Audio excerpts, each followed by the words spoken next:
Protesters also gathering in large numbers in Hamilton County. They held a rally at the Civic Square yesterday, calling it a sit-in against racial injustice.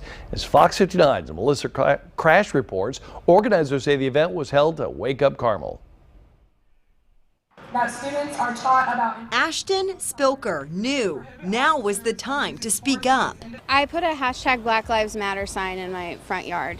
And at some point in the night or early morning, someone came by and just slashed out the word black.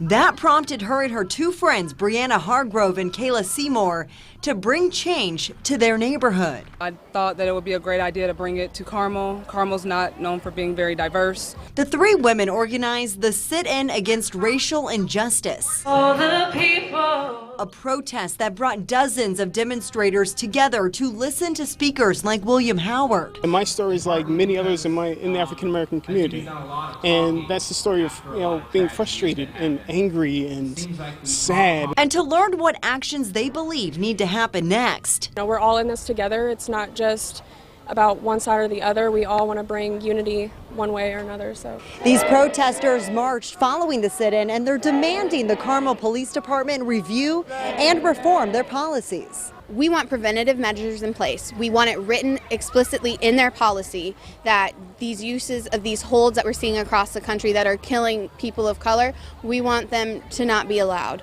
The protesters also want all officers to be trained to report profiling, and that police should be required to collect and make data public about the race and ethnicity of people who are being stopped or arrested. And we not only presented demands to the police department, but we want to see the city change. The group is demanding that Carmel schools add Black history into the curriculum year-round, and that Mayor Jim Brainerd adds people of color in the statues on Main Street. Changes that residents like Tigra McNear want to see soon.